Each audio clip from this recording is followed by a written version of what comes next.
going on, man? Another week, back at it, another pod. Good to Indeed. see you again. Yeah, likewise. I don't know, not much. Numbers up a little from last week. No complaints. It is indeed. We were just talking pre-show. You get that Bart Simpson sometimes. Little hogs back where it goes up, trades in a range, and then goes right back down. We haven't. Bitcoin hasn't graduated from that yet. Not sure if it ever will, but But that was like the theme, I don't know, a couple of years ago, remember? I think it was in the like 1819 bear market. On the way down, it was just like Bart Simpson every other week, yeah, yeah, something like that. yeah. Always chalk it up to volatility, but you know, Bitcoin's still getting less and less volatile every year, so it doesn't bother me too much anymore. But I know it bothers many. Uh, Anyway, I wanted to start with another chart here. I've been doing a couple pods and daily on this as well. I apologize, dear listener and viewer, if you've seen this, but I think it's quite interesting.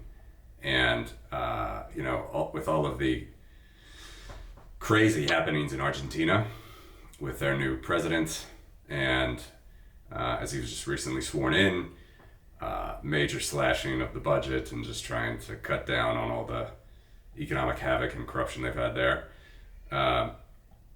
Looking at the black market rate for the peso versus the official rate is kind of interesting.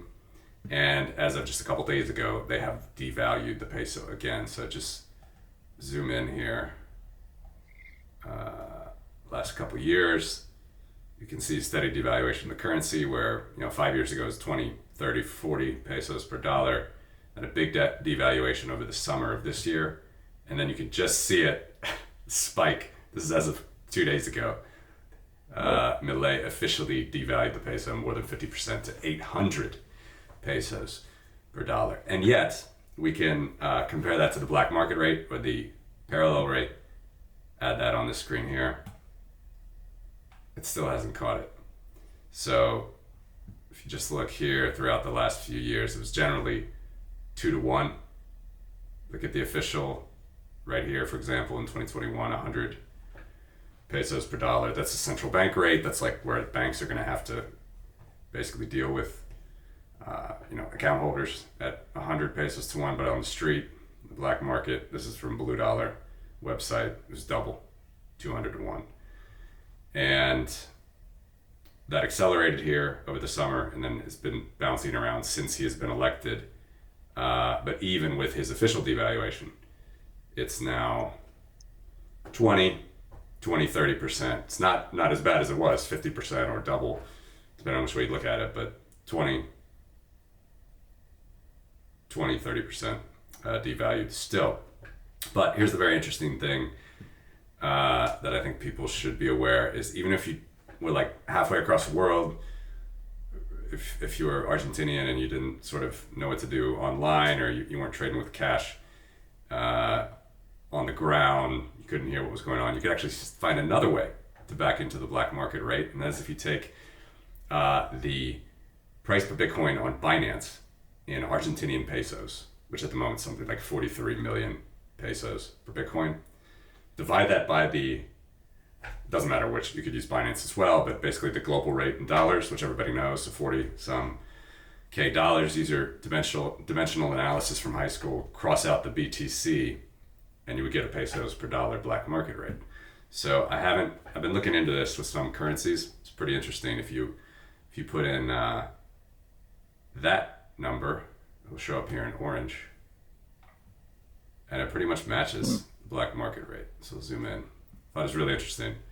It's not much data from Binance so far. It's really from June, but you see it's stayed right with the black market rate, that is published down in Argentina. Actually, it was a little bit higher here, but generally hugging it exactly. And that's purely using a global asset on a global marketplace like Binance. You actually can hone in on the black market rate. You don't have to, go to websites or go to the street or whatever. You could just use Bitcoin to see the black market price of the peso. It's pretty interesting. So was I supposed to learn what dimensional analysis is in high You school? don't remember that one?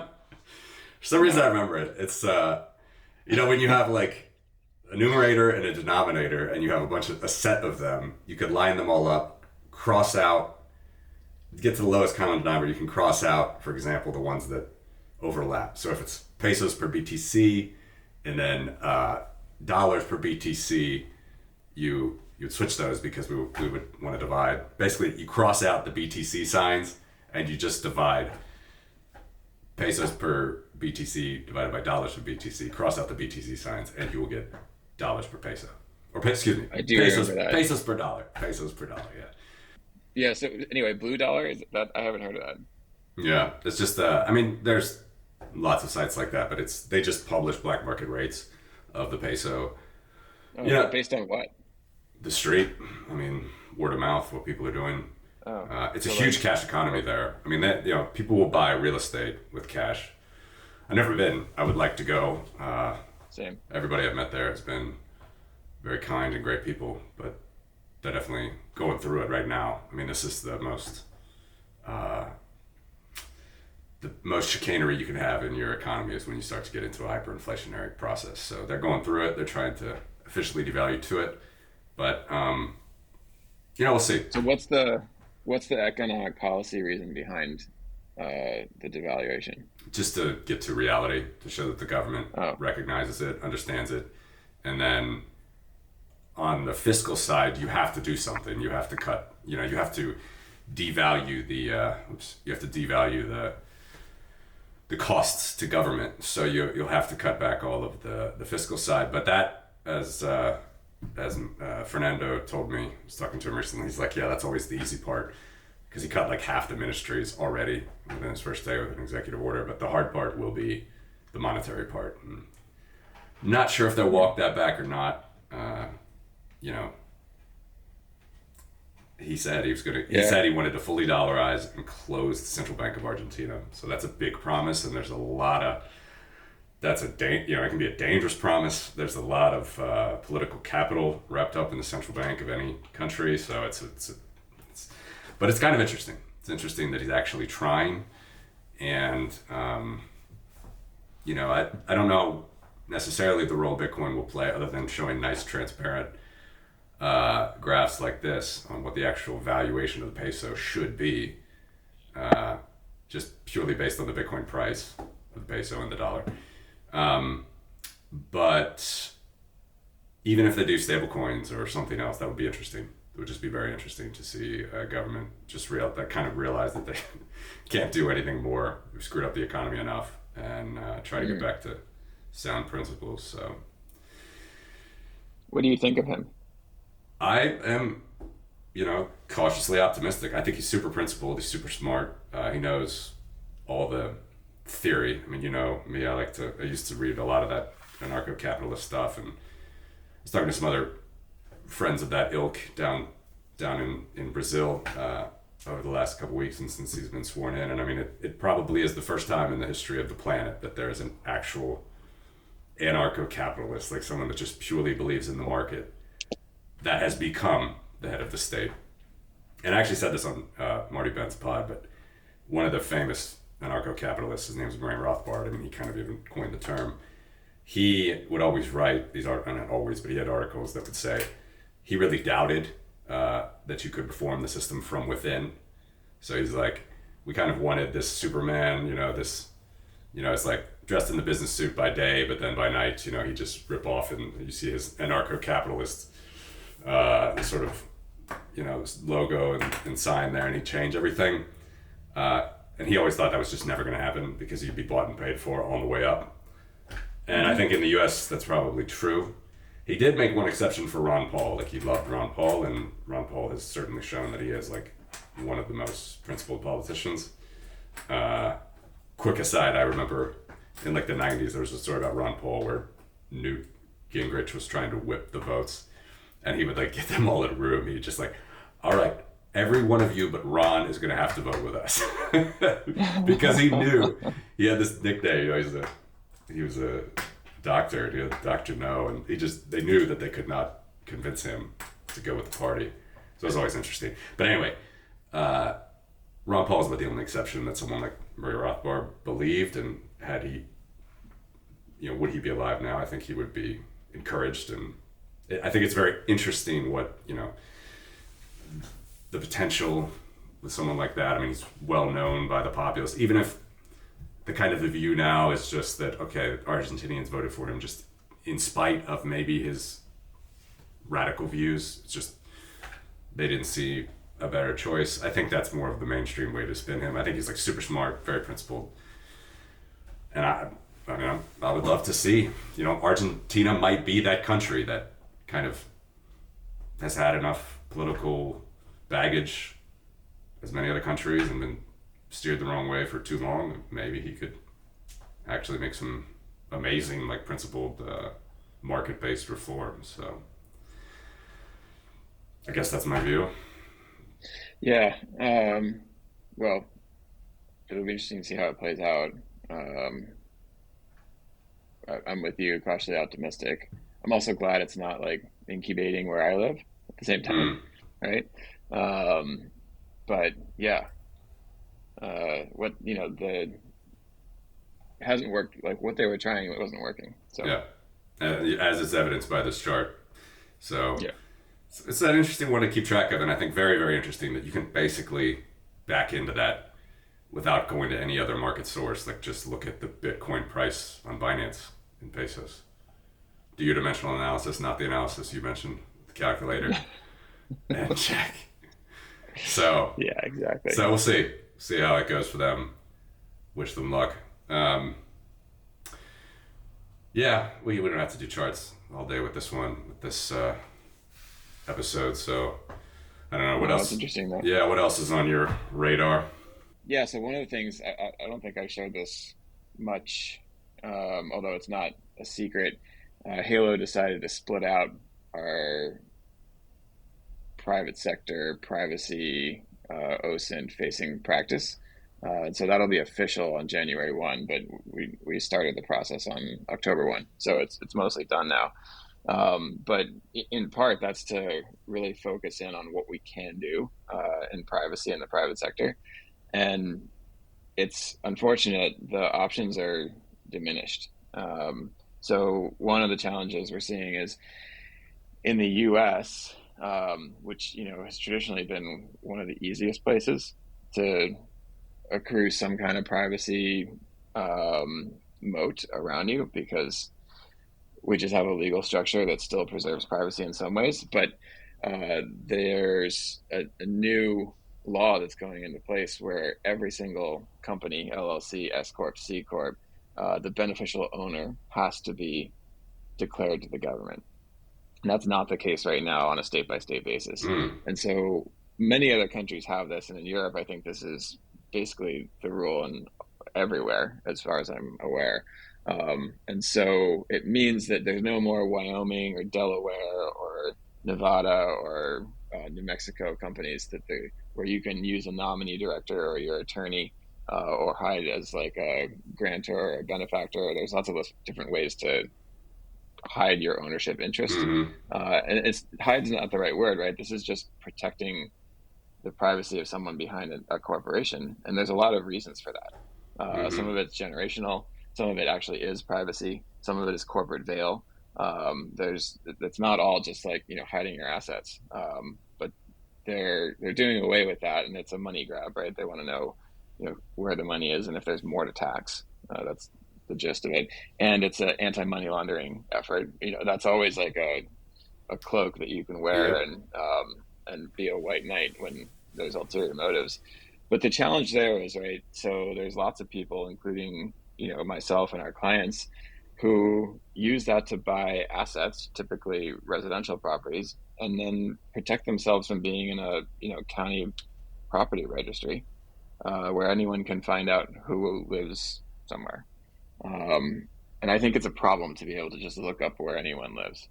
I really do. I don't think that's necessary. And it, it's counter to what I believe are sort of the principles of property rights, where you can show ownership and provenance and title, and you can demonstrate as the property owner that. but it's not something that you have to register publicly. It's just that you can prove it if you need to. And I know you've talked about property rights on this pod in the past, and strong property rights are really important, but I don't think the strength comes from public disclosure. I don't think that's necessary for strong property rights. Hmm. And so, yeah, it's a big challenge, and I'm not really sure what the answer is. Uh, and just as an anecdote, so I'm on the road this week, not in my usual place, and I walked into a big glass office building to go into the coffee shop this morning. And when you walk in, there's one of these kiosks like you see in a mall, and it's just to help you find, the retail shops and the various office towers and everything. And you can go in just like you would, and look up like, do they have a Starbucks here? But the other thing you can do is you can look up any employee that works in that building, and you can see where they work and what floor they work on. And then there's a ring so you can call like to the front desk, right? And this is, I'm sure that 1,000 people work in this building. It's massive. And so this thing where you just have to be able to look anyone up or find where they are, via social media or registries or county property records or whatever. I don't see a lot of upside to it. I really don't. And so that's a trend that I still believe in fighting against, but I'm not wildly optimistic globally or even domestically, um, about the opportunities to do so. And it's getting more and more where the tools of the trade of privacy and the tools of the trade of criminality sometimes overlap. The motives don't, but the tools sometimes overlap. And what we're doing is we're just pushing privacy into the smallest, darkest corner of available options. And I don't I don't think that's good. Yeah, that's a depressing thing to think about, and I've always thought here in Europe as well, they've long since sacrificed that. Although ironically, they tried to bring that back in a painful way with some of the GDPR stuff. But if you really want to know, and if you're the government who's believes it's their inherent right to demand that they know a shareholder or whoever's involved with this company, yeah, in Europe there doesn't seem to be much leniency there, as you mentioned. Uh, we could go in lots of directions with this, but firstly, do you see, is there like any lobby that's pushing back against this type of thing, or as you mentioned, it just doesn't look very optimistic? Yeah, so I don't know who the lobby would be for that. I know some privacy, wills, trust in the states types of lawyers who are very much anti this as well. And because they execute these types of privacy plans. And or sometimes privacy is a byproduct of just kind of good generational planning or good estate planning. Mm. Um, but um, I don't know. It's going to be a tough fight, and this law's going in. This law was already. It's just going into effect. I don't think there's any way around it. Um, So so everybody has to eventually show who the beneficial owner is. That's for sure happening. yeah, that's going. I think it's January 1. It's very soon. That will be in place. I don't know what the impact to legacy entities will be. Uh, so maybe there's some grandfathering. I don't know if you have to register at some point. Um, and one of the attorneys that we work with said that maybe there's some options here, but he still wasn't sure because, like with any law, it's opaque and super long, and probably the people that passed it didn't read it. That's part of the course. Have you heard any talk about public-private key cryptography? I mean, we've talked about this before, I think, in tangential topics, but that is at least a way to control some of the privacy if, those who must know can request your public key, and that's it, to verify that it's actually you if you need to. Of course, you lose the benefits, like you said, of uh, shielding or whatever reasons, as you mentioned before, but at least other prying eyes besides the government might not be able to get access. So this really surprised me, and it's probably going to surprise everyone. But there's actually a zero trust initiative within. the Biden White House. Um, and I know some of the people that have been advising on it. And when I first heard about it, I was like, "You've got to be kidding!" I mean, that's great. I love it. It just really surprised me. And it is for things I haven't heard it that it's specifically addressing this kind of property ownership or property rights subject, but it was involving the IRS and the ability to validate things um, without having to actually disclose full documentation. Um, where that goes, or if it survives the current administration, or even gets a lot of support from the current administration, I don't know, but there's enough support that it is a executive working group or something. I forget what they called it. Mm. That right there was promising to me, that someone in the U.S. government, even on the blue side, right, was putting any time into zero trust initiative. Yeah. So and there were some good people involved in it from our community. So maybe, but it's going to take a while, and I think it's kind of a heady thing. Like we say zero trust, and everyone understands it, but I don't know how many. I just keep thinking of Elizabeth Warren. Right? Like, We gave her too much time last week. we gave her too much time. Yeah, so I don't know. Silver linings potentially. Yeah. Um, all right. And havenX, what? Remind us again. What's Where the have I story told there? you? Yeah, so we've split it out. The intention is to really take all of those services, house them under one entity that's full arm's length from Halo, and to pursue a full private sector strategy. And so the emphasis will remain on intelligence products, open source intelligence, right? Due diligence investigations. That's one large vertical, and that has historical clients and market fit. And then the other side of it is reputation management and brand and communities. And so that is newer in the last like 3 years. And this brand and communities stuff, which we're calling radio face, is in the last. We did R&D on that for about a year and a half. And the idea there is brand and communities and narrative are a form of social proof now that is almost required. I would actually say it is required. And so the example that I would give, and this is particularly true, I hate to say this, their generation is younger than yours and mine. And when they shop, right, a lot of that shopping is based on social media influence and ads, and the social proof of that brand having an ethos and a following, and the engagement and the narrative around it that they find attractive. Mm. And so there is a gap. Like you've got the Nikes, right? And like the brands that have, long-standing traditional ethos and are really good at messaging and brand and huge marketing budgets. And that's cool, right? They can throw $100 million at their brand.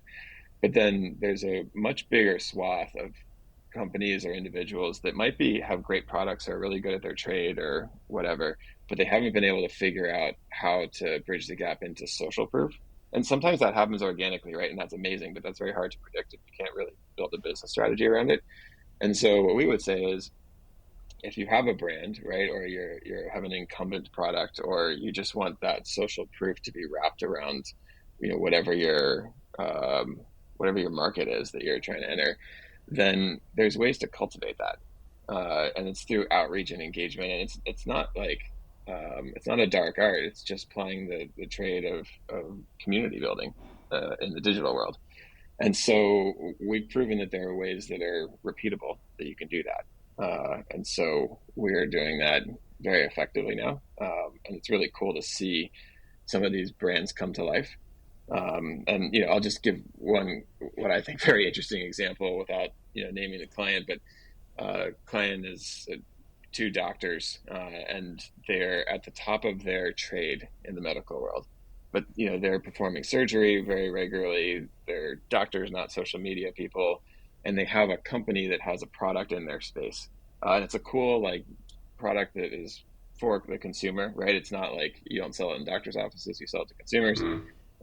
And they actually built a cool brand around it, but they have a really hard time having a conversation about it. So if you go to their Instagram or to really any of their socials, you find cool content, no following, no engagement, no views, right? Not a lot going on there. Mm-hmm. And it makes it feel, and I felt this myself when I saw it, that, am I the first person buying this, right? And Mm.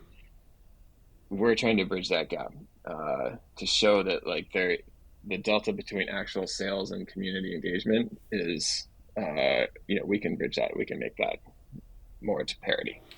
Is there, just to connect the dots for some of our listeners that might be interested, I mean, is there an aspect of your traditional privacy sector uh, offerings as a company there that's connected to this, or is this kind of like a separate thing for social marketing and stuff?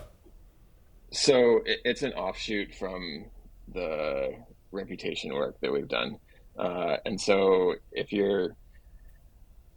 people are putting out false information about you, derogatory information, trying to slander you in the public domain, which happens all the time. Some of it's adversarial. Sometimes it's true, right? Like, and it's newsworthy, but sometimes it's, kind of corporate fighting. Like, there's Mm-hmm. a lot of different versions of it.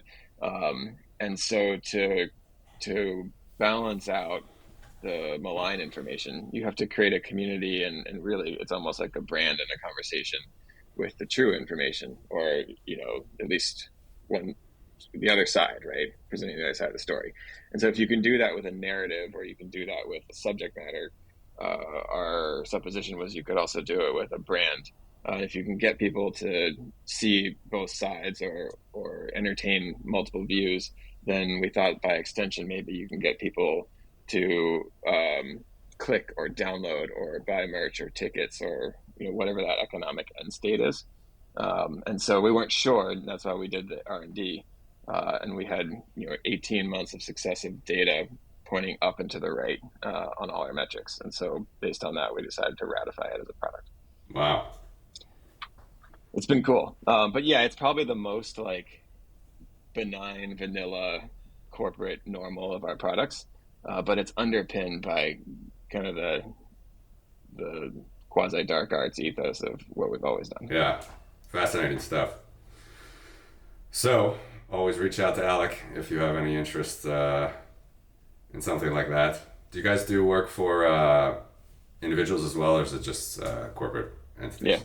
So we have some that are like, we have this really cool young lady who is a super talented musician and goes to on tour with larger acts and really trying to make it. But she's a musician and doesn't really have a lot of interest in running an Instagram. But she's not big enough to have a talent agent, and she's not big enough to have a tour manager, and to have like a social media manager and to wrap some of those things. So the talent is there, but the reach isn't. And so that's another example of like create a community around it, amplify the good content, create engagement, to try to get her to that point when one of the big boys or big gals will step in and bring her to the next level. Nice. And going back to your comment about the doctors, you know who does not need this help apparently is chiropractors putting their videos of cracking people's backs. You ever watch that? I haven't. Why are you doing I just on my feed somehow subconsciously. I don't that? know. Sure it is. Millions, dude, tens of millions of views of people just getting their back cracked. I don't get it. Is it something like where people have some perverse joy out of hearing the cracking? Maybe I think it's just one of these things. It's like a what is it called? ASMR. Something like you hear sounds that Yeah, are yeah, weird and you think it's fun. It's like something like that. But yeah. maybe it was like during COVID or something. I feel like it was during COVID. I was probably just bored and somehow that came up. I promise you I wasn't searching for it. Doesn't matter anyway. But Sure. yeah, I have just noticed like there's so many of these, and then it starts feeding it back. There's like chiropractors all over YouTube. You can even see the mic. They like put on people's shirts and stuff and just going to town. I don't know. So they I don't know if I want to hear that. well they seem to be doing a good job with Yeah, their messaging. Maybe you look into that. yeah. So, I know we're doing a shorter show, but before we pivot, one other topic that would be interesting is, so I'm just curious what we see now that is the potential um, what are the charlatans going to harness this time? Mm. Is my area of curiosity. I'd like to talk about it now because it's so annoying. I know we've talked about it offline all the time. ICOs and NFTs and whatever it is, right? Like colored coins and just it's going to loop in a bunch of people. And the reason I bring it up is because last night I was, with some folks, and the gentleman I was sitting next to at dinner, topic of Bitcoin came up. He's like, "Oh, what do you think about all that?" And he's a successful business owner, very, very nice guy. And he had, his kids had told him to get into NFTs, and he did, and lost a bunch of money, and was just totally disgruntled with the whole space, right? And he's an otherwise like very privacy loving, like perfect for the community if he had maybe had come in a different way and had a different experience with it. But now he's like entirely dismissive of the space, and maybe rightfully so based on his experience. And that cycle will repeat this time too. And I don't know if you have an opinion on like what's the scam of the next 2 years. Uh, I don't, but depending on which Bitcoiner you talk to, I mean, they would basically, well, the most hardcore of them will say all of them, anything but Bitcoin, and then it just goes from there, as it always had. Is it just Bitcoin, and or is it Bitcoin plus Ethereum, or is it Bitcoin plus Ethereum and Zcash, and then it goes from there as far as the gradients, I guess, uh, of at least how Bitcoiners view charlatans versus non-charlatans. But I I think the ETF will certainly drive a lot of this speculation. It might not necessarily drive a lot of the true adopters that care about this stuff and the ethos and everything. And the only people that will drive the good stuff for sure, and hopefully it's on Bitcoin, is I think at this point it's just people that are like a few generations below us. Because, and I was mentioning this on a pod recently as well, like other than Michael Saylor, I don't know, can you think of, I mean, I guess we can always be surprised, but I can't think of any other like boomer that's just going to go ahead and take their entire corporate treasury and put it into Bitcoin. Again, this is more of that's an investment decision, a speculative decision, as opposed to sort of maybe what you're getting at, which is actual, you know, utility from the space and people not just getting scammed. But, and I don't want to get into the regulation discussion we usually get into, but yeah, I'm not so excited about sort of the just vanilla, to use your word, just sort of vanilla things that Bitcoin might be getting into. I mean, this, what we talked about last week, plus 50% of miners that are KYCing their pools. Elizabeth Warren's nightmare package, which hopefully doesn't even get close to traction. And go down the list. I imagine we will be surprised pleasantly by some things, but we'll probably see the same old, and I don't really know how to nip it in the bud. We've seen it again and again. I mean, Solana was like $3 a year ago with FTX, and I think you were sending me some funny memes about that. I don't know if it was true or not. I don't think it was during the SBF case. It was fake, but it was still. It was pretty funny. Yeah, how Yeah. Solana was so owned and manipulated and levered by FTX, which all of those things were true to some extent. But there's just like, we could just turn the blockchain off if we wanted. That was $3 a year ago in the chaos, and now it's like plus 70. It's almost 80. It's up a lot because of this phone thing going on right now. Yeah, I mean, The Solana phone with the bond coin. I mean, kudos to like whoever's pulling the strings behind Solana because I thought for sure that was dead. I was like Solana and Luna, right, are the two like graveyard tokens that we'll all talk about. yeah. And so the fact that yeah, that surprised me. But at the end of the day, But yeah, it's a lot of it just seems to be speculation. I don't know. They do have this hardware device. Maybe that will drive something. But it always comes down to speculation in this for a long time, and the privacy stuff is under attack. So I don't even know where I'm answering the question from this point, but yeah, it's not looking fantastic for new uses of this utility and stopping people from making bad decisions. No, I agree. I also think kind of a almost like more boring, but at least as important byproduct of the ETF and like the kind of easier on ramping and the Coinbase is great at bringing customers in, and their stock is reflecting that. But what happens is I actually think it's important, and you and I would probably been in this spot more times than I care to admit, but just testing out having your own wallet, running your own node, being like freaking out because the coins aren't showing up in the wallet, and you're like, is it stuck in the mempool? Did I do something wrong? Like just Yeah, those experiences of self custody and bearer assets, and trial and error, and I think it's great that a bunch of people can get exposure to Bitcoin through an ETF in their 401k or whatever. I don't know. I actually haven't given it enough thought, but that is not the experience of crypto. And when things go to shit, you don't own it, yeah, right? exactly. And you can get the same upside, right? That you can get the same upside as you would in ETF if you Yeah, just have the underlying, right? And maybe someone would view the downside is that the risk of self custody comes with risk of loss, right? And but it comes with this great mind opening and self empowering benefit of being in control of your asset. And to me, that trade off is obvious. completely agree. And I think the young generation will continue to get that more and more. Uh, yeah, hopefully that younger generation will turn into our political class, and maybe we will get there, kind of like the zero trust, uh, initiatives you mentioned earlier.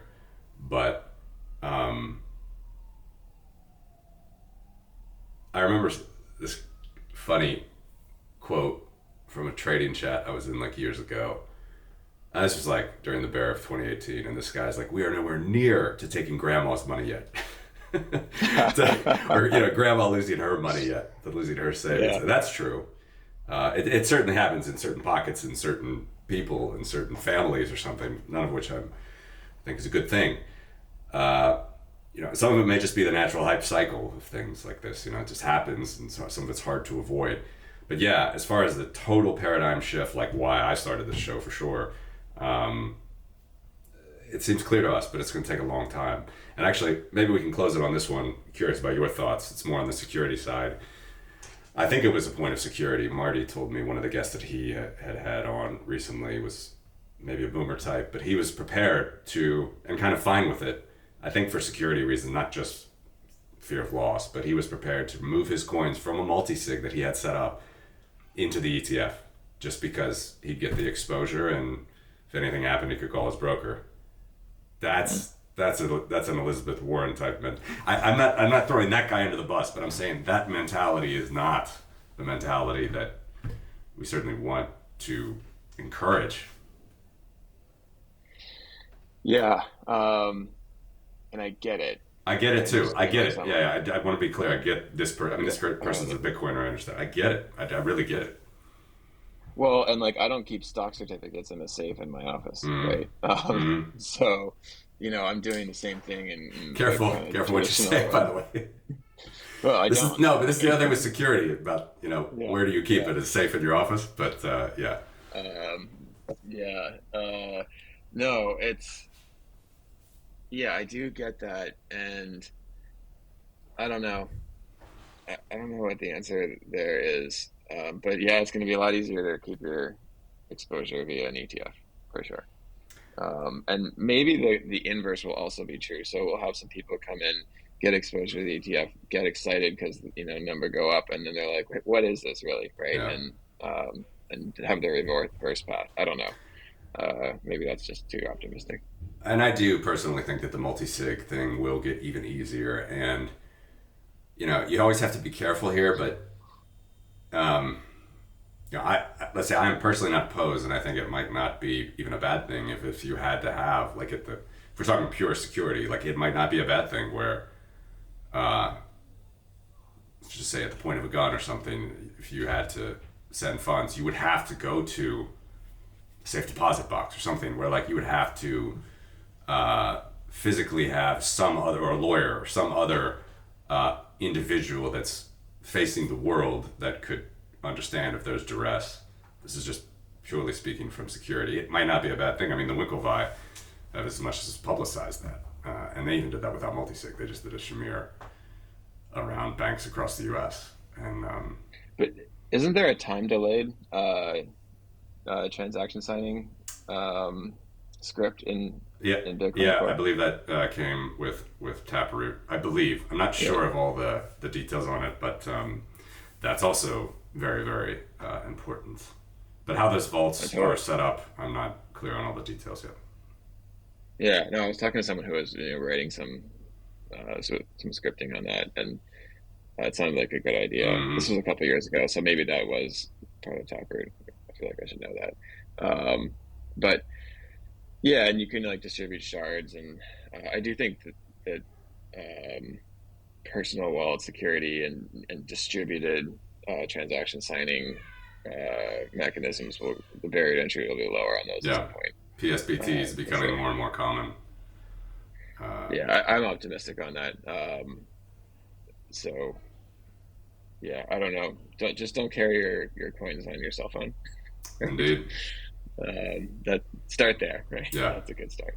And Um, it's frankly what it does is it encourages the old time long low time preference long term saving, which is what our parents and grandparents learned how to live anyway, and you get the benefit of having a natural inflation hedge. And I think there's nothing wrong with having a place where you can sweep coins and earnings or whatever into a stash. That's yeah, inflation's over though, so yeah, I right, don't know what you're talking right. about. It's a topic We're good now. topic for another time, my friend. Yeah, we'll tease the next Take a chapter look with at the that. Argentinian chart at least. Yeah, we should go down there. I really want to go I there. would love it, man. I would love it. I think they had a little bit conf there actually this year, this past end of November. Usually it's in November, Yeah, it December, looks but awesome. Nice in any people, event, you great should do it. food. Yeah, it's actually long been on my list. Along with many other places, but I'd love to go. Yeah, we'll make it happen.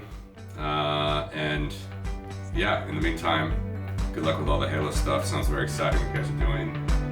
And Thanks, man. yeah, I guess until the next one, good luck on your travels.